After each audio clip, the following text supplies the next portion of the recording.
திமுக ஆட்சியில் இருக்கிற வரைக்கும் ஒரு இயற்கையாகவே ஒரு சாம்பிட் உருவாகட்டும், காவல்துறை எதுவும் சப்போர்ட் பண்ணக்கூடாது, ஒரு எஸ்ஓபி போடட்டும்.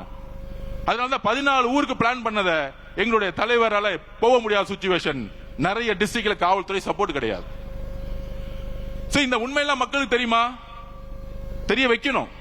ஆட்சியில் இருக்கும்போது காவல்துறை எஸ்பியா இருக்கும் பொழுது யார் யாரெல்லாம் 2000 போலீஸ் பர்மிஷன் கொடுக்கறேன்னு சொல்லிட்டு தலைவர் போகும்போது எல்லாரும் விலகி போயிடுவாங்க. போலீஸ் கடைசியில் ஒரு 10 லட்சம் மக்கள் நிற்கும் போது ஏதாச்சும் ஒரு திருப்பியும் வந்து பிரச்சனை ஆச்சுன்னா திருப்பியும் தூக்கி பழிய தூக்கி எங்களோட தலைவர் மேல போட்டுருவோம். இந்த கேவலமான அரசியலை செய்து திமுக. அதனால்தான் கரூருடைய இறப்புக்கு பின்பு தமிழகத்துடைய ஒட்டுமொத்த தாய்மார்களும் ஒன்று திரண்டாங்க. எங்க தலைவர் பின்னாடி இளைஞர்கள் ஒன்று திரண்டாங்க. கடைசியில அந்த கரூருடைய கண்ணீரோடைய பாவத்துக்கு கொளத்தூர்ல திரு மு.க. ஸ்டாலின் அவர்கள் நீங்க தோத்தீங்க. நீங்க தோத்த பிறகு கண்ணீர் விட்டீங்களே, நீங்க தோத்த பிறகு கண்ணீர் விட்டீங்களே, அந்த கண்ணீர் கரூர் மக்களுடைய கண்ணீர் ஞாபகம் வச்சுக்கோங்க.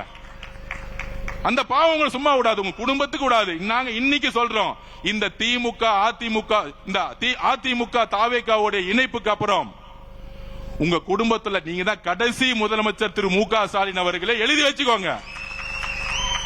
எழுதி வச்சுக்கோங்க. கிளம்பி லண்டன் போய் செட்டில் ஆக உங்க குடும்பம். கிளம்புங்க, கொள்ளடிச்ச பணத்தோட கிளம்பிருங்க. நாங்க ஓபனா டிக்ளேர் பண்றோம், கரூருக்கு அப்புறம் எங்களுடைய பரம எதிரி நீங்க தான்.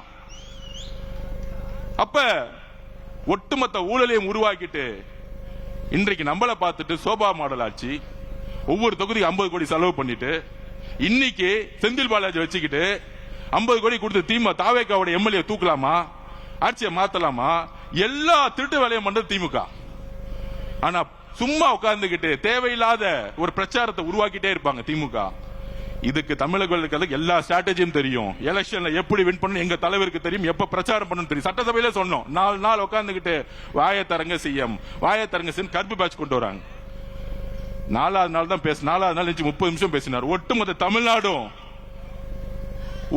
தமிழ்நாடு பிளாஸ்ட் முடிஞ்சிச்சு. அப்ப தமிழக அதிமுகவுடைய தொண்டர்கள், இங்க இருக்கக்கூடிய நிர்வாகிகளுக்கு ஒரு வேண்டுகோள், தமிழக வெற்றி கழகம் ஒரு குடும்பம் மாதிரி. இங்க இருக்கக்கூடிய மாவட்ட செயலர் மதிய அவர்களா இருக்கட்டும், புதுக்கோட்டையில் இருக்கக்கூடிய பர்வேஷாவா இருக்கட்டும், எல்லோரும் இதுவரையும் கட்சி சண்டையோ கட்சி பாலிடிக்ஸோ ஒருத்தர் குறை சொல்லி வளர்றதோ கிடையவே கிடையாது. ஒரு குடும்பம் மாதிரி இருப்போம். நாங்க ஒவ்வொருத்தரையும் நாங்க என்கரேஜ் பண்ணுவோம். ரமேஷ் பேசுறாரா, நல்லா பேசுறப்ப மேலவா. எங்க தலைவர் அப்படிதான் பேசி முடிச்ச உடனே, அர்ஜுன் நீங்க நல்லா பேசுனீங்க அர்ஜுன் அப்படின்னு ஒரு தைரியமான தலைவர். அவ்வளவு ஒரு ஃப்ரீடம் இருக்கு இந்த கட்சியில. இங்க இருக்கக்கூடியவர்கள் எல்லோரும் அந்தந்த மாவட்டத்தில் இருக்கக்கூடிய நிர்வாகிகளோட ஒன்றிணையணும். இங்க சென்னையில மட்டும் ஒன்றிணைய கூடாது. மாவட்ட லெவல்ல ஒன்றியம், கிளை கழகம் எல்லாத்திலும் ஒன்றிணையணும். அதுக்கான பக்குவம் தமிழக வெற்றி கழகத்திற்கு உங்களுக்கும் இருக்கும். நமக்கான ஒரு குறிக்கோள், கனவு இருக்கு. ஆட்சிக்கு வந்துட்டோம், என்ன குறிக்கோள்? இதுதான் குறிக்கோள். திராவிட முன்னேற்ற கழகம் மொத்தமா கொள்ளடிச்சு இது வரைக்கும் மக்களுக்கு தண்ணி கொடுக்கல. குழாயில தண்ணி கிடையாது, சரியா கரண்ட் கிடையாது, சரியா ரோடு கிடையாது. அப்ப இந்த எளிமையான பணிகளை செய்யறதுக்கு நாங்க முயற்சி செஞ்சுட்டு இருக்கோம். இது எல்லாம் ஒரு ஊழலா மாத்தி கடைசி ஒரு 40 கோடி கொடுத்து மக்கள் அவங்களை ஜெயிக்க வைக்க முடியல, தூக்கி எறிஞ்சிட்டாங்க. அப்ப தமிழக வெற்றி கழகம் ஏன் பண அரசியல் விரும்ப மாட்டேங்குது? தமிழரோட நோக்கம் என்ன? திமுக ஆல்ரெடி 40 கோடி 30 கோடி கொடுத்து தோத்துட்டாங்க. அப்ப இங்க இருக்கக்கூடிய அமைச்சர்கள் எல்லோரும் முதலமைச்சருடைய வழியில் பணம் வச்சுட்டு என்ன பண்ண போறோம்? பணம் வச்சுதான் திமுக தோத்துட்டாங்களே. இனிமே நேர்மையான அரசியலை தலைவர் வழியில் செய்யணும். எல்லாரும் முடிவு பண்ண, தமிழக வெற்றி கழகத்தில் எல்லாரும் முடிவு பண்ணிட்டாங்க.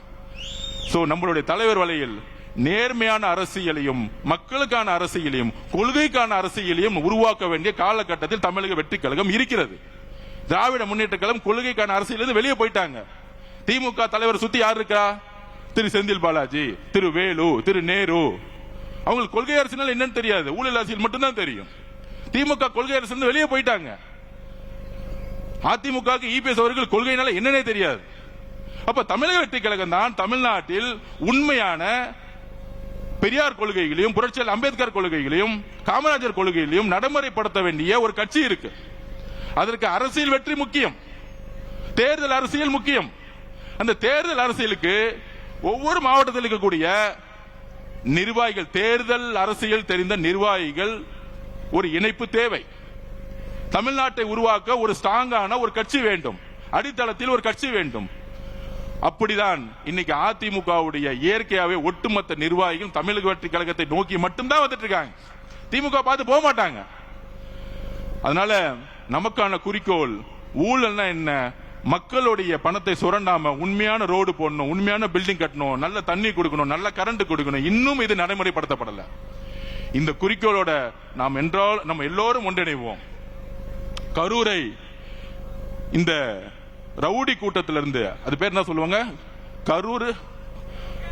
கரூர் கேங், கரூர் கம்பெனி என்னெல்லாம் முடக்குறாங்க, மணல் வியாபாரம், அப்புறம் டூப்ளிகேட் சரக்கு, அப்புறம் பாரு, வேற என்ன பிசினஸ், பாட்டிலுக்கு 10 ரூபா, ஒட்டுமொத்த காசையும் இபி டிபார்ட்மெண்ட்ல டிரான்ஸ்பர் ஊழல், நிலக்கரி ஊழல், ஒட்டுமொத்த காசையும் 5000-10,000 கோடி வச்சுக்கிட்டு கரூரை ஒரு ரவுடி கண்ட்ரோல் வச்சிருக்காங்க. இதை முதல்ல ஃப்ரீ பண்ணி விட்டு மக்களை ஜனநாயக பூர்வமா வாழணும். எங்களுடைய குறிக்கோள் அந்தந்த தொழில் பண்றவங்க நிம்மதியா தொழில் பண்ணணும். இப்ப சினிமா தொழில் என்ன ஆச்சு பாருங்க, ரெட் ஜெயின் கம்பெனி ஏதாச்சும் படத்தை ரிலீஸ் பண்ணுதா? பண்ண முடியாது. இந்த 5 வருஷத்துல பண்ண சொல்லுங்க பாப்போம். ஏன்னா கருப்பு பணம் கிடையாது. 2000-3000 தேட்டர் கண்ட்ரோல் பண்ண முடியாது. அந்தந்த தொழில் செய்யறவங்க நிம்மதியா தொழில் செய்யணும். எந்த அமைச்சர்களும் போயிட்டு அவங்க கிட்ட காசு கொடுங்க, கமிஷன் கொடுங்க, உங்களை மிரட்டுவோம். அப்படி திமுக இருந்துச்சு, தமிழக வெற்றி கழகத்தில் இப்ப இருக்கா? இபி டிபார்ட்மெண்ட்ல இருக்கா? ஒரு ஊழல் கிடையாது. பொதுப்பணித்துறை, நெடுஞ்சாலைத்துறை, அந்தந்த தொழில் நிறுவனங்கள் அவங்க தொழில் அமைதியா செய்யணும், நேர்மையா செய்யணும். அப்ப எங்களோட தலைவர் எல்லாரையும் தொழில் செய்யறதுக்கும் அவங்களுடைய தொழிலை நேர்மையா செய்யறதுக்கு எந்த விதமான அரசியல் தலையீடு இல்லாமல் ஒரு அரசியலை உருவாக்கி இருக்கார். இது எவ்வளவு பெரிய மாற்றம்! இந்த மாற்றம் திராவிட முன்னேற்ற கழகத்தால கொடுக்க முடியல. ஆனா தமிழக வெற்றி கழகத்தோட தலைவர் ஒரு ஊழல் இல்லாத ஆட்சியை நடைமுறைப்படுத்தி சாத்தியப்படுத்தி இருக்கிறார். சட்டமன்ற நிகழ்வை லைவ் பண்ணதே கிடையாது 50 வருஷத்துல. தைரியமான தலைவர் தான் லைவ் போடுவார். திராவிட முன்னேற்ற கழகம் ஆட்சியில் இருக்கும்போது லைவ் போட்டாங்களா? திரு மு க ஸ்டாலின் ஜனநாயகத்தை பத்தி பேசுவார லைவ் போட்டாங்களா? பத்திரிகையாளர் பார்த்து கேட்கிறேன், லைவ் பண்ணாங்களா? ஏன்? எங்களுடைய தலைவர் அவர்களுக்கு முதலில் அவர் மீது நம்பிக்கை இருக்கு. அவர் மீது நம்பிக்கை வைக்கிறதா வெளிப்படைத்தன்மையோட இருப்பாங்க. அதனால அதிமுகவுடைய சகோதர சகோதரிகளே, உங்களை வரவேற்கிறோம். இது நம்மளுடைய குடும்பம். தமிழக வெற்றி கழகம் ஒரு கட்சி கிடையாது, இது ஒரு குடும்பம். எல்லாருக்குமான ஒரு எதிர்காலம் இங்கே உருவாக்கப்படும் என்கிறதை சொல்லி நம்மளுடைய கொள்கை வழியில் எப்பொழுதும் நடப்பணுங்கிற உங்களுடன் பகிர்ந்துகிறேன். தேங்க்யூ. இனி செல்லும் இடமெல்லாம் செய்தி. தந்தை டிவியின் வாட்ஸ்அப் சேனலை ஃபாலோ பண்ணினா செல்ல இருக்கும் இடமெல்லாம் செய்தி. இதோ QR கோட், இப்பவே ஸ்கேன் பண்ணுங்க, ஃபாலோ பண்ணுங்க.